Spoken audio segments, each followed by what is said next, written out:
Kau tengok ni kereta ni. Alah, tak nampak kereta ni. Kan merah tu. Nampak? Kan merah tu. Weh, nasib baik lah tak kena tu Aku nak tanyalah, kau nak cepat-cepat pergi mana?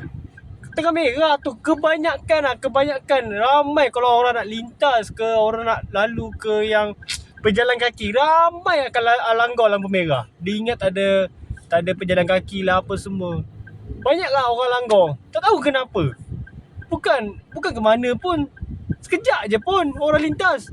Itu nasib budak sekolah tu tak kena. Kalau kena tu, aduh, dia cakap bawa kereta mengelupur. Tak tahu nak pergi mana. Nak cepat-cepat pergi mana tak tahu.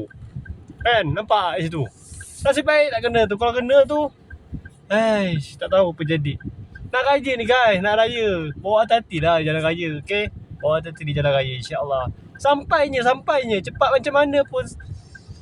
Dia berapa second je. Alah, bawa hati-hati jalan raya.